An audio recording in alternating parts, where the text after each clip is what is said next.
अस्सलाम वालेकुम नाजरीन। ड्रामा सीरियल मोरा की नेक्स्ट एपिसोड बहुत ही ज़्यादा इंटरेस्टिंग होने वाली है। आने वाली एपिसोड में आप देखने जा रहे हैं कि शाइस्ता बेगम को अपनी गलती का एहसास हो चुका है कि अपने बेटे की ज़िंदगी उसने बर्बाद कर दी। उसे लगता था कि फ्रिया से शादी करने के बाद हुनान की ज़िंदगी बन जाएगी, उसके पास सब कुछ आ जाएगा, लेकिन दौलत तो उसे मिल चुकी है, लेकिन हुनान को सुकून नहीं मिल रहा। हुनान के दिलो दिमाग में तो शायद अब भी अलीज़े है, शायद वो अब भी अलीज़े से मोहब्बत करता है। आने वाली एपिसोड में आप देखने जा रहे हैं कि शाइस्ता बेगम हुनान को कहती है कि बेटा मुझे माफ़ कर दो, मैं बहुत ही ज़्यादा शर्मिंदा हूँ, तुम्हारी ज़िंदगी में जो कुछ भी हो रहा है मेरी वजह से हो रहा है। मैं कभी भी नहीं चाहती थी कि मेरे बेटे के साथ ऐसा कुछ भी गलत हो। जो भी आप तुम जो भी फैसला करोगे मैं तुम्हारे साथ हूँ। ये बात सुनकर हुनान कहता है कि आपने भी तो इन सब चीज़ों की ख्वाहिश की थी, गाड़ी घर बंगला, आपको ये सब कुछ चाहिए था और अब आपके पास सब कुछ है, फिर हम यहाँ से कहाँ जा सकते हैं। शाइस्ता बेगम कहती कि जो भी है बेटा, मैं तुम्हें इस तरह घुट घुट कर जीते हुए नहीं देख सकती। मैं जानती हूँ कि तुम फ्रिया के साथ नहीं रहना चाहते, तुम फ्रिया को डिवोर्स दे दो, हम यहाँ से बहुत दूर चले जाएंगे। मैं बहुत ही ज़्यादा परेशान हो जाती हूँ जब फ्रिया तुम्हारी इतनी ज़्यादा इंसल्ट करती है, जैसे मुलाजमों के साथ बात करते हैं। मैं ये सब कुछ बर्दाश्त नहीं कर सकती, हम कोई छोटे से घर में रह लेंगे, मुझे ये महल नहीं चाहिए बेटा, मुझे तो तुम्हारी ज़िंदगी में सुकून चाहिए। मैं जानती हूँ कि फ्रिया कोई भी बहाना नहीं जाने देती, वो बात बात पर तुम्हें बातें सुनाती है।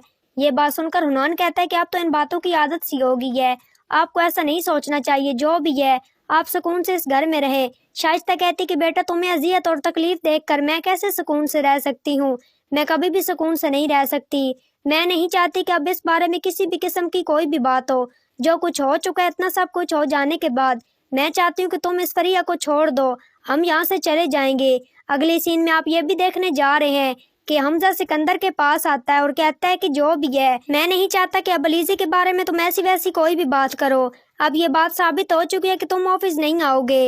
ये बात सुनकर एक बार फिर सिकंदर बड़े ही गुस्से से कहता है कि तुम मेरे सारे बिजनेस पर कब्जा करना चाहते हो, इस कंपनी को मैंने बड़ी मेहनत से यहाँ तक पहुँचाया और ऐसे हालात में तुम लोग मुझे छोड़कर इस तरह पूरी कंपनी को कब्जे में ले लोगे, मैंने कभी सोचा भी नहीं था।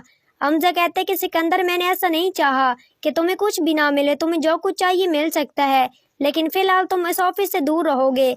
सिकंदर कहते कि मुझे तुम लोगों से भीख नहीं चाहिए, अलीज़े के आने के बाद शायद ये तुम्हारा ही प्लान था जिसने मुझे इस नौबत को पहुंचा दिया। मुझे तो लगता था कि शायद अलीज़े मुझसे किसी बात का बदला ले रही है, लेकिन अब मुझे पता चला कि हमजा ये तुम्हारी ही चाल थी, तुम ही मेरे खिलाफ इतनी बड़ी साजिश कर रहे थे क्योंकि सारे बिजनेस पर तुम कब्जा करना चाहते थे, फरीद ग्रुप ऑफ इंडस्ट्री के इकलौते वारिस बनना चाहते थे, तब भी तुमने मेरे खिलाफ इतनी बड़ी साजिश की।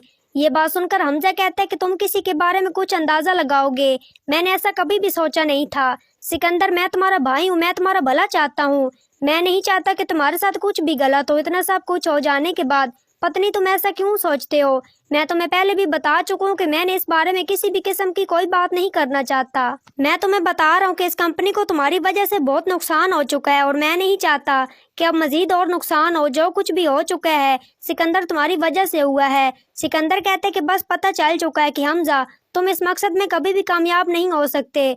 मुझे लगा था कि अलीज़े शायद ये सब कुछ कर रही है, लेकिन अब पता चला कि तुम मिलकर अलीज़े का इस्तेमाल करके मुझे बेवकूफ़ बनाकर ये सारी कंपनी अपने कब्जे में लेना चाहते हो। ये सब कुछ आप आने वाली एपिसोड में देखने जा रहे हैं। तो नाजरीन, आज की वीडियो अच्छी लगी हो तो वीडियो को लाइक, शेयर और चैनल को सब्सक्राइब करना मत भूलिएगा और अपनी कीमती राय के इज़हार कमेंट बॉक्स में ज़रूर करें और मुझे दीजिए इजाज़त। अपना बहुत सारा ख्याल रखिएगा, फिर मिलेंगे एक नए और अच्छे टॉपिक के साथ। Thanks for watching my video and picture. दुआ में याद रखिएगा, अपना बहुत सारा ख्याल रखिएगा। अल्लाह निगहबान।